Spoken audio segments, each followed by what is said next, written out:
ሰላም ጤና ይሃበልና ክቡራት ተኸታተልቲ ትግራይ ሚድያ ኔትወርክ ንሎሙ ድማ ኣብ እዋናዊ ኩነታት ዝዳውት ሕሶታት ኣዳሊናልኩም ኣለና ኣብ ክልል ኣምሓራ ኣብ ዝቕፅሉ ዘለው ውግኣት ኣብ ከባቢታት ደሴን ጎንደርን ክካየዱ ካብ ዝቐነዩ ውግኣት ከቢድ ክሳራ ስዒቦም ተባሂሉ ኣሎ ብኻልእ ገጽ ድማ ኣብ ከባቢታት ወሎ ድማ ወተሃደራዊ ጀት ክትዛውን ከም ዝቐነየ ተገሊጹ እዩ ፋኖ ኣምሓራ ካብ መሪሕነት ኣጊደ እዮም ዝበሎም ሰባት ኣብ ኩነታት ከም ዘለው ኣፍሉጦ የብለን ዝብል ሓሳብ እውን ሂወሎ ዝርዝር ክህልወና እዩ ኣብዚ ሰሞን ነበር ላዕለዋይ ኣመራርሓ ህወሓትን ፕሬዚደንት ጊዜያዊ ምምሕዳር ትግራይን ዝነበረ ሎሚ ድማ ላዕለዋይ ኣማኻሪ ቀዳማይ ሚኒስትር ኢትዮጵያ ዶክተር ኣብይ ኣሕመድ ዝኾነ ኣይተ ጌታቸው ረዳ ኣብ ዓለም ለኸ ሚድያ አልጀዚራ ቀሪቡ ብዙሓት ሓቂ ዝደልዩ ሕቶታት ንኽምልስ እንተተሓተተኳ ንሱ ግና እቶም ኣብ ትግራይ ዝበፅሑ በደላት ንኽሸፋፍንን ነቲ ቀዳማይ ሚኒስትር እንትሕለቕን ምርኣዩ ዝዝከር ኮይኑ ኣብቲ ቃለ ምልልስ ቀሪቦም ተወሰኽቲ ሕቶታትን ነቐፌታን ዘቕረቡ ኣካላት እውን ነይሮም እዮም ካብኣቶም ድማ ብፍላይ ናይ ሚድያ ሰብ ዝኾነት ጸዳለ ለማ ዘቕረበቶ ሓሳብ ብተጋሩ እውን ኣድንቆት ረኺቡ ምቕናይ እውን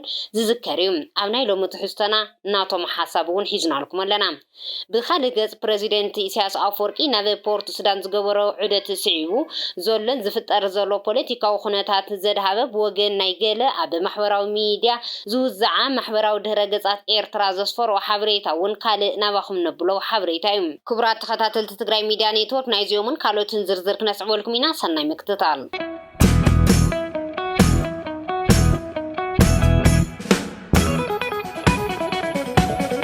ኣብ ክልል ኣምሓራ ዝቕፅል ዘሎ ውግእ ኣብ ከባቢታት ደሴን ጎንደርን ክካየዱ ዝቐነዩ ውግኣት ከቢድ ክሳራ ስዒቦም ተባሂሉ ብኻልእ ገጽ ድማ ኣብ ከባቢታት ወሎ ወተሃደራዊ ጀት ክትዛውን ከም ዝቐነየት እውን ተገሊጹ እዩ ፋኖ ኣምሓራ ካብ መሪሕነት ኣጊደ እዮም ዝበሎም ሰባት ኣበይ ኩነታት ከም ዘለው ኣፍልጦ የብለን ክብል ሓሳብ ሂወሎም ኣብ ክልል ኣምሓራ ብፍላይ ድማ ኣብ ከባቢ ጎንደርን ከባቢን 22 ሕዳር 2018 ዓመተ ምህረት ከቢድ ውግእ ከም ዝተለዓለ ዝተሓበረ ኮይኑ እቲ ውግእ ካብ ወጋሕታ ዝጀመረ ምዃኑ ተገሊጹ ኣብቲ ውግእ ብወገን ፋኖ እውን ሞርታርን ድሽቃን ዝተሓገዘ ከም ዝነበረ ተሓቢሩ እዩ ብፍላይ ድማ ሓይልታት ፋኖ ኣቐዲሞም ቦታ ብምሓዞም ሰራዊት ብልጽግና ኣብ ክባን ከኣቱ ከም ዝገበሩ ወይ ተገሊጹ ዘሎ ብፍላይ እውን ኣብ ዙርያ ዳሞ ዝርከቡ ዳዋ ዳሞ ኣምቦበር ኣርሴማን ዝተባሃሉ ቦታታት ከቢድ ውግእ ይካየድ ከም ዝነበረ ተገሊጹ እዩ ኣብቲ ከባቢ ክካየድ ዝቐነየ ውግእ ድማ ብርክት ዝበለ ሰብኣውን ንዋታውን ጉድኣት ኣብፂሑ ተባሂሉ ኣሎ ኣብ ወሎ ከባቢ እውን ኩታበር ዝተባሃለ ከባቢ ናይ ከቢድ መድፍዕ ተኽስታት ከም ዝስማዕ ተገሊጹ እዩ ብዙርያ ደሴ እውን ተመሳሳሊ ውግእ ከም ዝነበረ እዩ ተሓቢሩ ዘሎ ኣብ ከባቢ ራያ ኣላማጣ ራያ ዋልታ ዝተባሃሉ ቦታታት እውን እቲ መሬት ኣብ ትግራይ እንተኾነ እውን መከላከያን ሓይልታት ፋኖን ኣብቲ ቦታ ከም ዝገጠሙ እዩ ተገሊጹ እዚ ከምዚ እናሃለወ መንግስቲ ፌደራል ኣብ ደገና ዝተባሃለ ወረዳ ደገል ዝተባሃለ ከተማ ናይ ድሮን ዳህሳስ ከም ዝገበረ እውን ተፈሊጡ እዩ ዳህሳስ ድሮን ዝተገበረ ደገል ዝተባሃለ ከተማ ኣብ ትሕቲ ቁፅጥር ፋኖ ከም ዝኾነት እውን ተሓቢሩ ኣሎ ፋኖ ካብ መሪሕነት ዝኣገዶም በዓል ማስረሻ ሰጤን ኣቤል መስፍንን ዝተባሃሉ ኣካላት እውን ኣበይ ኣብ ምንታይ ኩነታት ከም ዘለው ኣይፈልጥን ዝብል መልእኽቲ እውን ሕሊፈሎም ናብቲ ዝቕፅል ዛዕባ ክንሰግር ኣይተ እንዳርጋቸው ጽጌ ኣብ እዋናዊ ኩነታት ፖለቲካ ኢትዮጵያ ዘድሃበ ሓሳብ ሂቦም ኣለዉ እዋናዊ ኩነታት ፖለቲካ ኢትዮጵያ ከመይ ትሪኦ ተባሂሎም ሕቶ ንዝቐረበሎም ኣይተ እንዳርጋቸው ጽጌ ብሓፈሻ ኣብ ኢትዮጵያ ዘሎ እዋናዊ ኩነታት ካብ ምርኣይን ለውጢ ተባሂሉ ዝመፀ መንግስቲ ህዝቢ ምዕዛብ ሞት ይመርፅ ዝበሉ እንትኸውን ኣብ ኢትዮጵያን ምእማን ዘፀጉሙ ግፍዕታት ይፍጸሙ ኣለዉ ዜጋታት ብፍላይ ድማ ደቂ ኣንስትዮ ህፃናትን ብዘይበደሎም ብድሮናት ይጭፍጨፉ ኣለዉ ዕድሚኦም ንኹናት ዘይኣኸሉ ዜጋታት ኢትዮጵያ ኣብ ውግእ ይሳተፉ ኣለዉ ቁጠባዊ ብርኪ እቲ ሃገር ቅልውላው ይውስኽ እዩ ዘሎ ሕግን ስርዓትን ጠፊኡ ሰብ እናዘረፈ ንኽነብር ይግደድ እዩ ዘሎ ህዝቢ እናተሰደደ መንእሰይ ኣብ ባሕርታት ሜዲትራንያን ይተርፉ ኣለዉ ብሓፈሻ ኢትዮጵያ ናብ ዘመነ እምኒ ትምለሰላ ይብል እንዳርጋቸው ጽጌ እንትቕፅል ኢትዮጵያ ኣብዚ ብርኪ ከም ዘላ ዘይበርሃሉ ብልጽግና ኣብ ክንዲ ዓድን ህዝብን ዘድሕን በብመዓልቱ ኣብ ዘይረባሕ ኣኼባን መገሻን ተጸሚዱ ብዛዕባ ኣብ መሬት ዘየላ ኢትዮጵያ እናተዛረበ ብዛዕባ ብልጽግና ይውግዕ ኣሎ ብልጽግና ብዛዕባ ዕብየትን ምብልጻግን እናውግዕ እንተሃለወ እኳ ህዝቢ ኢትዮጵያ ግን ኸውዲሉ ገዛ ኸራይ ንምኽፋል እኳ ኣብ ዘይኽእለሉ ብርኪ እዩ በፂሑ ዘሎ ደቀይ እንተሓመሙኒ ብምንታይ ክሕክም ዝብል ሰራሕተኛ መንግስቲ ዝተፈጠረሉ ዓዲ ኮይኑ ኣሎ ብምኽንያት ኩናት ደቂ ኣንስትዮ ይድፈር ኣለዋ ስለዚ ኣብይ ንኢትዮጵያ ህዝቢ ኩናትን ዕንወትን እምበር ብልጽግና ኣይምፅእን እዩ ዝብል ምንድን ያደረክለት ጦርነት ነው በመላው ሀገሪቱ ያስፋፋው እልቂት ነው ያስፋፋው የህፃናትንና የአረጋውያን በመቶ ሺዎች የሚቆጠሩ ሴቶችን መደፈር ነው ያመጣው። ሰው በልቶ ማደር የማይችልበትን ሁኔታ ነው የፈጠርከው ያለው ያመጣህለት ይሄ ነው። ስለዚህ እኛ ደጋግመን ይሄን ነገር መናገርም የለብንም። የሱ በቁጥጥር ስር ያዋላቸው ሚዲያዎች የፈለጉት እንዲያረጉ ከዛም አልፎ እንደገና ብዙ ሺህ ብር ዶላሮች መድቦ በውጪ የሚገኙ ዩቲዩቦችን ማህበራዊ ሚዲያ አክቲቪስቶችን እየከፈለ የፈለገውን ያህል ወጪ አድርጎ ራሱን ለመገንባት የሚያደርገው ሙከራ አንድ ኢንች ፈቀቅ አይልለትም። በቃ ያለቀለት ጉዳይ ላይ ነው ያለው። ጊዜ እኮ ነበረው እኮ ይህ ሰው ሁላችንን ጨምሮ የኢትዮጵያ ሕዝብ ከመከራ ያወጣኛል አልፎ ተርፎ አንዳንዶቹ እንደውም እንደ መሳያ አድርገው የተመለከቱበት ጊዜ እኮ መጥቶ ነበር። አብይ አህመድ በእዋን ኢህአደግ ዝነበረ አታላልያ ገበን ፈጸምቲ እንትዛረብ ድማ ኣብ ሓደ እዋን ብዛዕባ እሱራት ዝግረፍሉ ኸይዲ ተዛሪቡ ከም ዝነበረ ኣብቲ ሽዑ እዋን ድማ ንሕና እሱራት ንንከባኸብ እምበር ሰብኣውነት ዘይብሉ መገዲ ኣይንኽተልን ምዋሉ ኣዘኻኺሩ ዝዛረብ እንዳርጋቸው ጽጌ ሕዚ አብይ ካብቲ ዝበሎ ብዝገደደ ወታደራቱ ደቂ 60 ዓመት ዝደፍሩ ብዘይ ምንም ምክንያት ሰብ ዝእሰረሉን ብዘይ ፍርዲ ዝሳቀየሉን ዓዲ ፈጢሩ ቅድሚ አብይ ዝነበሩ ሰባት ማለት እውን ንዓይ ዝኣስሩኒ ኣባላት ድሕነት ዝነበሩ ናይ ወያነ ሰባት ምስ አብይ እንትነጻጸሩ መላእኽቲ እዮም ክብል ይኽእል እየ ኢሎም ተኣሲረና ሃለኹ ሓላፊት ዝነበረት ጓል ኣንስተይቲ ክሳብ ናይ ውሽጢ ክዳን ገዚኣ ሂባትን እያ ከምዚ ዝገበረ ሰብ ትውልዳ ትግራዊት ድማ ነይራ ይበል። ካለፈው ጋር ብናወዳደረው እኮ እነዛ እኔን ከየመን አፍነው አምጥተው 4 ዓመት እስር ቤት ውስጥ ወዳምን ነገር በሶሊታሪ ኮንፋይንመንት ባለው ሰው በሌለበት ሁኔታ ያሰሩ የኢህአደግ ሰዎች በዋነኛነት ነው ደህንነቱን የተቆጣጠሩት እና እኔን በተመለከተ ዋነኛዎቹ አሳሪዎችም ፈጪዎችም ምግብ አቅራቢዎችም ሾፌሮችም ሆኖ ሲሰሩ የነበሩት የወያኔ ሰዎች መልአክ ናቸው ማለት የሚችልበት ደረጃ ላይ ደርሻለሁ። መልአክ ናቸው ብቻ አይደለም እኔ በታሰርኩበት ሰዓት ላይ እንደ ለተ ማርያም አይነቷ በራሷ ገንዘብ ልብስ ገዝታ ያመጣችበትን ሁኔታ ሁሉ አንስቼ ተናግሬያለሁ። እነዚህን ከአብይ ጋር ወዳድራቸው ወጥቷል። ግድ የለም ልጆችን ታቸዋለህ ይሄም በእኔ ገንዘብ ነው የገዛሁት ብላ ካኒተራ ስላልነበረኝ ካኒተራ ሲገዛልኝ በመንግስት ገንዘብ ድንገት ፓንት አይኖረውም ብላ ነው ፓንት የገዛችው። እቺ የትግራይ ሴት ናት። ወታደራት አብይ አህመድ አምሓራ ክልል ዝገብርዎ ዘለው ግፍዒ እንትርኢ ድማ እዚ ግፍዒ ኣብ ትግራይ እውን ምፍጻሙ ክንጠራጠር የብልናን። እዚ ኩሉ ንክኸውን ዝገብር ዘሎ ድማ አብይ አህመድ ዝለኣኾ ወታደር እዮም። ስለዚ ቀንዲ ፈጸምቲ እዚ ኩሉ ገበን አብይን የማናይ ኢድ አብይ ዝኾኑ ኣባላት ብልጽግናን እዮም። ናይዛ ሃገር ኩነታት እናርኣዩ ምስ አብይ ዝሰርሑ ሰባትን ኢትዮጵያ በልጽጋ እናበሉ ዝዛረቡ ከምኒ ብርሃኑ ነጋ ዝበሉ ሰበስልጣናት መሕፈርቲ እዮም። ብርሃኑ ትምህርቲ ሚኒስትር እናመሓደረ ሃገር ክቕይር እየ ዝሰርሕ ዝብል እንተኮይኑ ጌጋ እዩ። ናይ ሓደ ዓዲ ፖለቲካ እንተዘይተዓርዩ ዝኾነ ትካል ክዕሪ ምጽባይ ዕሽነት እዩ። ምስ ሕወሓት ዝሰርሖ ዘይነጻጸር ግፍዒ እናተፈጸመ እናረኣኻ ሱቕ ምባል ንዋዕሉ ቀንዲ ፈጻምን ተሓባባርን ግፍዒ ምዃኑ እዩ። ኣብ ግዜ ኢህአደግ በዓላትን ሓድሽ ዓመትን ምክንያት ተገይሩ እሱራት ይፍትሑ ነይሮም እዮም። ሎሚ የለን። ብምክንያት ኮሪደር ልምዓት ድኻ እናጥፋኻ ዓዲ በልጽጋ ምባለ ይከኣልን። በዚ ኩነታት ህዝቢ ናብ ራስዮል ኮይኑ ወናሃለወ ፍትሒ ይረጋገጽ ኣሎ ምባለ ይከኣልን ይበል። ምስ ኤርትራ ምስ ዘሎ ኩነታት ፖለቲካ አመልኪቱ ምዝራው ዝቕጽል እንዳርጋቸው ጽጌ አብይ ምስ ዘሎ ወታደራዊ ኩነታት እታ ዓዲ ምስ ዘላትሉ ኢኮኖሚያዊ ኩነታት ተታሒዙ ደፊሩ ምስ ኤርትራ ክዋጋእ ዝብል ግምት የብልን። ነዚ ዘበለን ምክንያት ድማ ይብል እንዳርጋቸው ጽጌ አብይ ሓደ ግዜ ኣብ ፓርላማን ትጅሃር ንሰምዕ ሓደ ግዜ ድማ ናብ ኤርትራ ሽማግለታት ሰዲዱ ዕርቂ ይሓትት። ስለዚ እዚ ዛዕባ ዘልዕሎ ዘሎ ግዜ ስልጣኑ ንምንዋሕ ዝመስል ግን ድማ አብይ ኣይገብሮን ስለዘይበሃል ናብ ኩናት እንተኣትዩ ከም ዝሰዓር ርግጸኛ እየ። እቲ ኢትዮጵያ ሰላማዊ ብዝኾነ መገዲ ወደብ ክትረክብ ኣለዋ ዝብልዎ ዘይኸውን ነገር እዩ። እዚ ንምርካብ ውግእ እንተጀሚሮም ድማ ኢትዮጵያ ንዘለዓለም በሪ ባሕሪ ትረኽበሉ ኸይዲ ከኽትም እዩ ዘለዎ ይብል። ለህዝቡም የተለያዩ የሚቃወሙትም ለሚደግፉትም አካላት አጀንዳ ለመስጠት ተብሎ ካልሆነ በስተቀር ደፍሮ ከኤርትራ ጋር ይዋጋል የሚል ምንም አይነት እምነት አልነበረኝም። ያደረገውም አይደለም። አንድ ጊዜ ደስ ሲለው በጦርነት ሄድበታለሁ ብሎ ራሱን ካወራ ሌሎችን ካስወራ በኋላ መልሶ ደግሞ እያሰብን ያለነው ሰላማዊ በሆነ መንገድ ነው ብሎም ራሱም እንደገና መሪዎቹንም ባለስልጣናቱም እንዲናገሩ ሁሉ ያደርጋል። ይሆን ተብሎ ቆየ እንዲህ አይነቱ ነገር ኮንቪንስ እና ኮንፊውዝ እና ኮንቪንስ የሚል ስትራቴጂ አለን ብለው ከተናገሩ ጊዜ ጀምሮ በስራ ላይ የሚያውሉት ነገር ነው። በእኔ እምነት ወደ ጦርነት የሚያስገባ ካፓሲቲ የለውም አብይ። ጦርነት ውስጥ ቢገባ እንደሚሸነፍ ደግሞ እርግጠኛ ነኝ። ያለፈው ጊዜ ተነጋግረናል። ከአዲስ አበባ የሚነቀልበትን በቀላል ሁኔታ ያመቻቻል። እንዲህ ብሎ መናገር አስፈላጊ አልነበረም። እሱን ነው የሚጠቅመው የምክር ከሰማ። እንዳርጋቸው ጽጌ ምስቲ ጌታቸው ረዳ ኣብ አልጀዚራ ቀሪቡ አብይን ኢሳያስና ኩናት ከም ዘይኣቱ ርግፀኛ እየ ዝበሎ ተታሒዙ ነዚ ብኸመይ ትሪኦ ዝብል ሕቶ ቀሪቡልዩ። ኣብ መንጎ ኢትዮጵያን ኤርትራን ኩናት ዝጅመር ይመስለካ ዶ ተባሂሉ እንትትሕተት እውን ኩናት ዝቅስቅስ ዘሎ አብይ አሕመድ እዩ ኢሳያስ ብዛዕባ ኩናት እንትዛረብ ሰሚዑ ይፈልጥን ዝብል መልሲ ይሂብሉም። ኤርትራ እውን ክትፍክር ኣይትስማዕን እያ። አብይ ሰላማዊ መገዲ ይመርፅ ዶ ንዝብል ድማ ፎቲኸ ይኮነስ ከምቲ ኣብ ላዕሊ ዝተገለጸ ናይ ዓዲ ኩነታት ስለ ዝድሩቶ እዩ። በዓል ብርሃኑ ጁላ ዝመርሕዎ ሰራዊት ኣይኮነን ምስ ኤርትራ ምስ ኣብ ውሽጢ ዓዲ ዘለዉ ተዋጊኦም እኳ ክስዕሩን ዓዲ ከራገጉዑን ኣይከኣሉን ይብል። ጌታቸው እውን ዘየለ እዩ ዝዛረብ ዘሎ። ኢትዮጵያ ኤርትራ ተሓቶ ብዛዕባ ዘላ ውዕል ኣልጀርስ እንተይመለሰት ካልእ ወግዒ ምስ ኢትዮጵያ ትገብር እያ ዝብል ሓሳብ የብለይን። ከም ኣብይ ዝበለ ቀጣፊ ድማ ማንም ከዛርቦ ይደለን።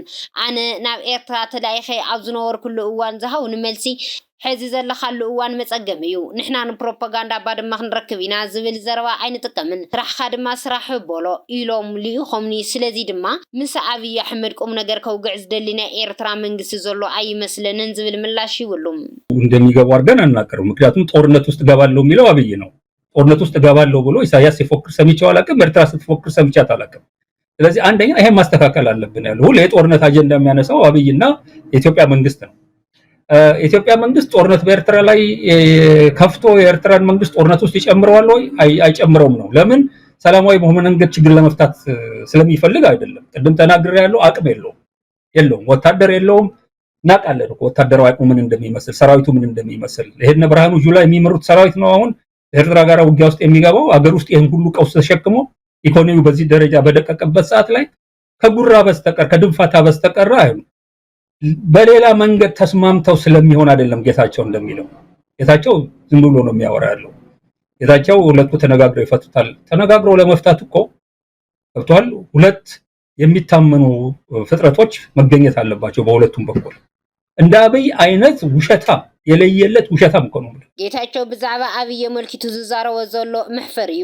ጌታቸው ቅድሚ ሕዚ ዝተዛረቦ ሙሉ ብሙሉ ክሒዱ አብይ ንኢትዮጵያ ዝጠቅም መራሒ ገይሩ ንምስኣል ዝፈተኖ ጌጋ እዩ። ድሕሪ ምውጋድ አብይ ጌታቸው ናብ ስልጣን ክመጽእ ይኽእል ዶ ንዝብል ክኸውን ይኽእል እዩ። ግን ኣብቲ እዋን ጌታቸው መን ምዃኑ መላ ህዝቢ ኢትዮጵያ ክፈልጦ እዩ።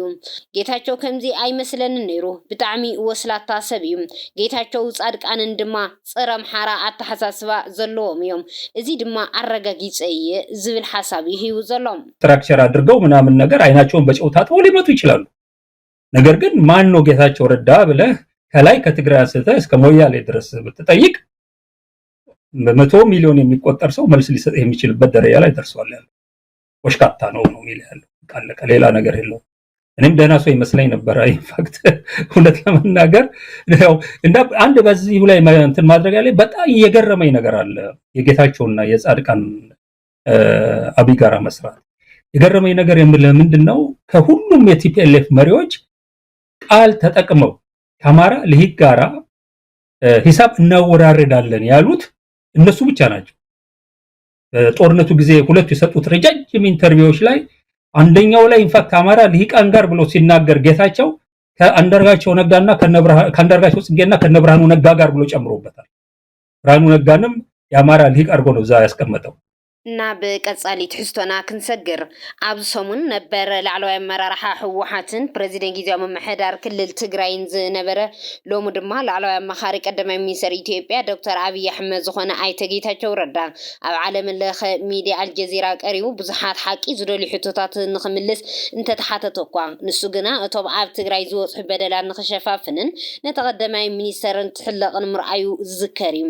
ኣብቲ ቃለ ምልልስ ቀሪቦም ተወሰኽቲ ሕቶታት ርኢቶታትን ንኽቡ ካብ ዝተዓደሙ ፍሉጣት ጋዜጠኛታት ሓንቲ ዝኾነ ጸዳለ ለማ ድማ ካብቲ ጌታቸው ዝሃቦ መልሲ ተላዒላ ንስኻ ኣብ ልዕሊ ትግራይ በፂሑ ዝነበረ ዘሎን በደል ኣፍሉጦ ክትህቦ ዘይምኽኣልካ ኣብ ናይ ህዝቢ ትግራይ ቦታ ኮይነ እንትዕዞ መሕዘን እዩ ሕዚ ድማ ንለውጢ ዝቃለስ ዘለኹ ትብል ኣለኻ ነየናይ ለውጢ እዩ ህዝቢ ትግራይ ዝወፅሐ በደል ተሓታትነት ክሰፍን ካብ ምግባር ሓሊፍካ በደል ከም ዘይተፈጸመ ትዛረብ ኣለኻ ስለዚ እቲ ትብሎን ተሓስቦን ለውጢ እንታይ እዩ ብምባል ኣብ ከክንዲ ጌታቸው ድምፂ ህዝቢ ትግራይ ብምዃንን ሕጊ ጋዜጠኝነት ዓለም ብምሕላውን ብዙሓት ደገፍቲ ሓቂ ንጸዳለ ክድግፍዋ ርኢና ኢና ጌታቸው ረዳ ዋላ እኳ ሓቂ ክሕድን ለውጢ ክመጽእ ኣለዎ ንዝበሎ መንገዲ ከብራህርህን ተፈተነ እቶም ክሕዶም ዝደልዮም ሓቅታት ብናይ ዋዕሊ ልሳን ከም ዝተዛረቦም ዝርስዕ ግና ይመስለናን ብተወሳኺ ለውጢ ንኽመጽእ ዝድለ እንተኾይኑ ሓቂ ክሒድካን ንተጻራሪኻ ማለት እውን ንብልጽግና ደጊፍካን ዘይኮነስ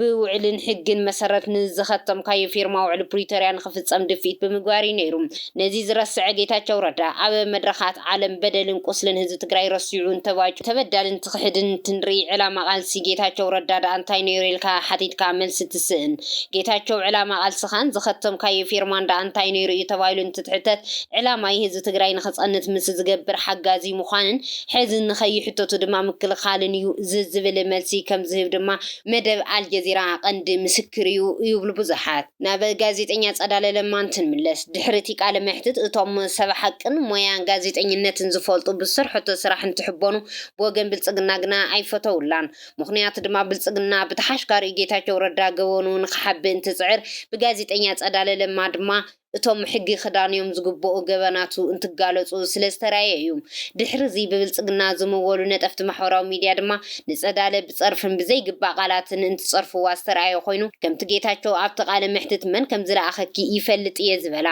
እዞም ተመወልቲ ብልጽግና ዝኾኑ ነጠፍቲ ማሕበራዊ ሚድያ ድማ ጸዳለ ልእኽቲ ሕወሓትን ካልኦትን እያ ብምባል ንሓቂ እንትክሕዱ ተራእዮም ይረኣዩ ኣለውን ብተወሳኺ ከምቲ ኣብ ስእሊ ንሪኦ ዘለና ጸዳለ ለማ ኣብቲ እዋን ቃለ መሕትት ዘርኣየቶ ናይ ኩነታት ዝገልጽ ምስሊ መብዛሕትኦም እንትቀባበልዎ ዝረኣዩ እንትኾኑ ድሕሪ ጸዳለ ለማ ኣብ ናይ ውልቀ ፌስቡክ ገጻ ዝስዕብ ጽሑፍን ነታ ዝተቀባበልዋ ምስሊ ድማ መለለይ ናይ ግሊ ፌስቡክ ገጻ ገይራታ ካብ እንግሊሽ ናብ ትግርኛ ዝተርጎምናዮ ጽሑፍ ጸዳለ ለማ ክነቕርበልኩም እቲ ኣዝዩ ውሽጣዊ ህሞት ናይ ቁጥዒ ትኺለ ኣብ ገጸይ ክሕወሰኒ ከሎ ሕዚ ሳላ ዲጂታላዊ ምልሻ ብልጽግና ትሬንድ ሚም ኮይኑ ምህላው ብግልጽ ክዛረብ እንተኾይነ እቲ ዝያዳ ዝዕግ ምጥምዛዝ ናይ ዝሰሙን እዩ እቲ ልክዕ ኣብቲ ኣብ መንጎ ዕስለ ካድረታትን ኣነን ዘሎ መስመር ዝተሰኣለሉ እዩ ድሪፍተይን ተረኺብኩም ንነፍሲ ወከፍ ኣብ ገጸይ ዝሕሰየላ ህሞት ከም ወግዒ ስእለይ ብሓጎስ ይድግፎም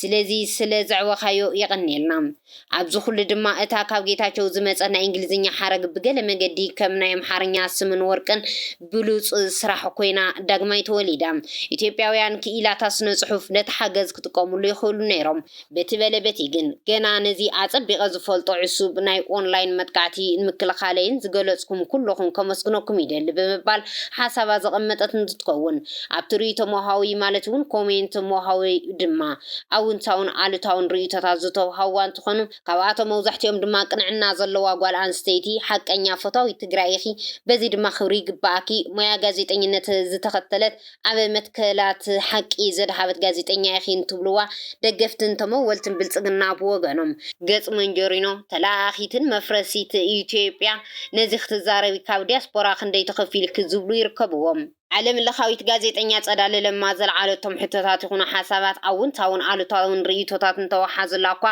እቶም ኣውንታ ነቶም ኣሉታ እቶም ኣሉታ ነቶም ኣውንታ ዘይስዕሩ ግን ድማ ሓቂ ሕግን ዘድልዮም ዛዕባታት ምዃኖም ተሰኒዶም ተቐሚጦም ኣለዉ ነዚ ብምርኣዩ ህሞ ዝተኸደነ ፓርቲ ብልጽግና ጌታቸው ረዳ ኣብ ዝቐረበሉ መድረኽ ጥቕመይ ኣይተኸበረን ኣብቲ ቃለ መሕትት ብዛዕባ ጀኖሳይድ ምርዓሉ ከም ዘይሐጎሰ ድማ ብናይቲ ፓርቲ መግለፂ ከም ዘውፅአ ካብ ሚድያታት ዝረኸብናዮ ሓበሬታ ይምልክት እቲ ፓርቲ ከም ዝበለ ድማ ናይ ተቃለ ምሕትት መዳለዊ ማህዲ ሓሰንን ጸዳለ ለማን እንትኸስስ ተራእዩ እዩ እቲ ፓርቲ ብጌታቸው ረዳ እውን ከም ዘይተሓጎሰ ድማ ይግለጽ ኣሎ ሆርን ሪቪው ኣብ ዘውፅአ መግለፂ ድማ መደረ ጌታቸው ረዳ ንሕና ኣይተወከልናሉን እቲ ቃለ ምሕትት ዝተገበረሉ መገዲ ካብ ስሩዕ ሕጊ ዝወፀ እዩ ልዕሊ 2 ወርሒ ምድላው ተገይሩሉ መን ክቐርቡ እንታይ ክሓቱን ብምድላው ዝቐረበ እዩ ብምሳሌ እንትኽሰስ ተራእዩ እዚ ሆርን ሪቪው ዝተባሃለ ድህረ ገጽ ንብልጽግና ዝጠቅም ሰባት ዝተዛረብዎ ዝቐርብን ኣብዚ ሎሚ ድማ ሻዕብያ ሕወሓትን ፋኖን ምስ ኢትዮጵያ ይዋግኡ ኣለዉ ዝብል ክሲ ዘቕረበ ድህረ ገጽ ብልጽግና እዩ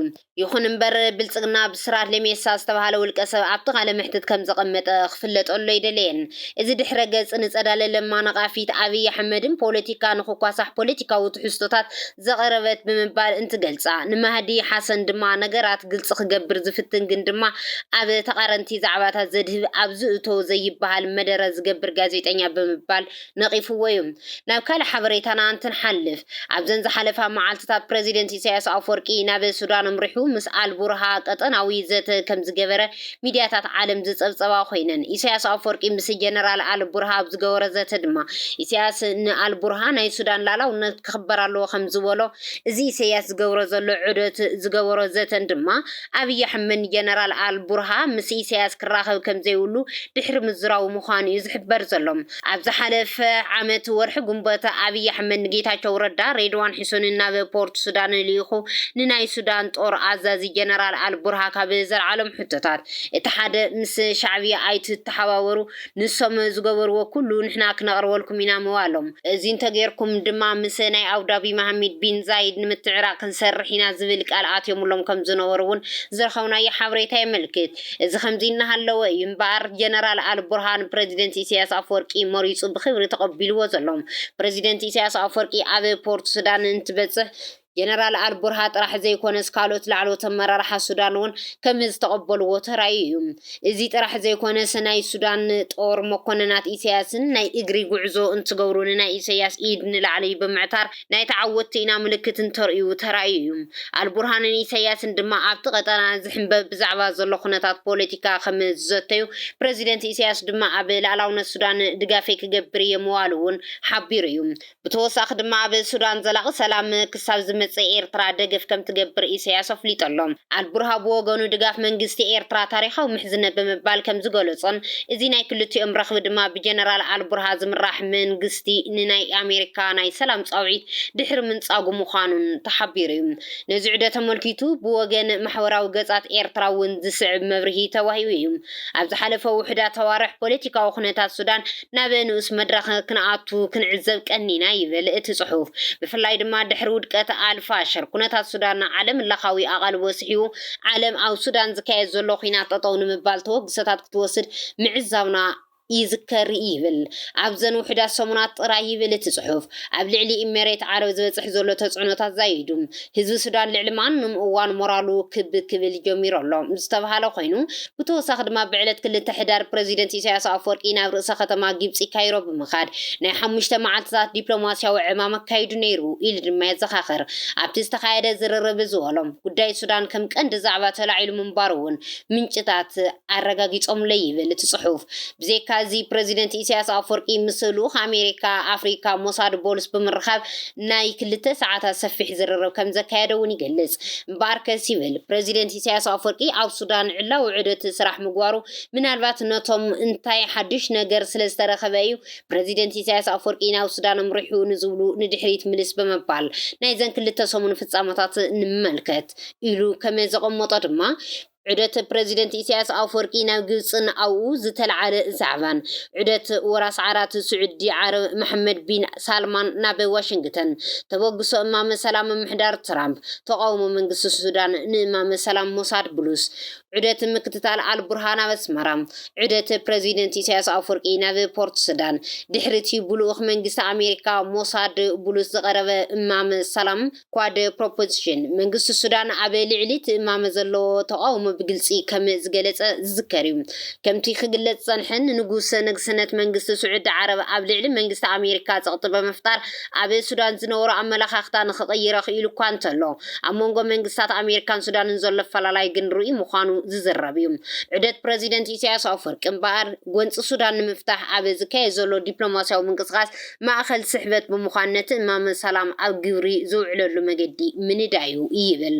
ከም ዝፍለጥ ይብል ኤርትራ ኣብ ሱዳን ከቢድ ጽልዋ ዘለዋ ሃገር እያ ኤርትራ ኣብ ጉዳይ ሱዳን ትሪር መርገጽ ዘለዋን ምስ መንግስቲ ሱዳን ጥቕ ዝምድና እትውንን ሃገር እያ ሃገራት ምዕራብ ምስ መንግስቲ ሱዳን ኣብ ዝገበርዎ ዝርርብ ኤርትራ መሪሕ ተራት ሕዝን እታ እንኮ መፍትሕ ምዃናን ይእመነላ ካብዚ ብምብጋስ እምበር ኣሜሪካ ጉዳይ ሱዳን ምስ ኤርትራ ብቐጥታ ዝርርብ ክትገብር እትግደድ ዘላ ይብል ከምቲ ኣብ ላዕሊ ዝሓበርናልኩም መንግስቲ ብልጽግና ልኡኻት ልዩኹብ መንግስቲ ኣልቡርሃ ተቐባልነት ዘይምርካው ብዛዕባ ዝፈጠረሉ ስምዒት ዝወጽእ ሓበሬታ እንተዘይሃለዎ እኳ ኣብዚ ዝረአ ዘሎ ምዕባለታት ብምብጋስ ግና ኣብ ውሽጢ ኢትዮጵያ ብሕወሓትን ሓይልታት ፋኖን ተቐባልነት ሲኑ ሕወሓትን ሻዕብያን ብጽምዶ ኩናት ዶ ቢለን ኢሳያስ ምስ ግብፂ ሱዳንን ጥቡቕ ረኽቢ ፈጢሩ ቀጠናዊ ሰላም እናሓለወ ዝርከብ እንትኸውን ደላይ ኩናት ብልጽግና ድማ ማይ ዓኺቱ ይርከብ ይብል እቲ ጽሑፍ እቶም ኣብ ኤርትራ ስርዓት ክንቅይር ኢና ኢሎም ሓደ ግዜ ብደም መንእሰይ ትግራይ ዓዶም ከኣትው ዝህቅኑ ካሊእ ግዜ ድማ ምስ ኢትዮጵያ ሓቢርና ስርዓት ኤርትራ ክነፍርስ ኢና ዝብሉ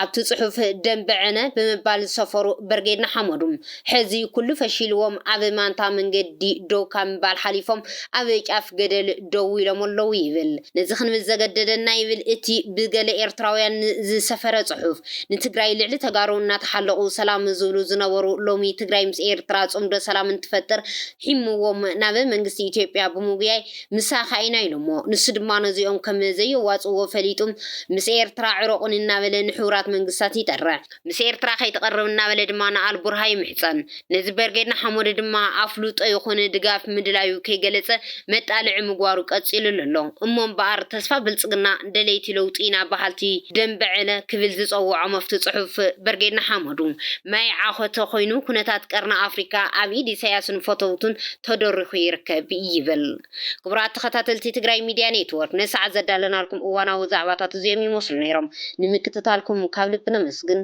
ሰላም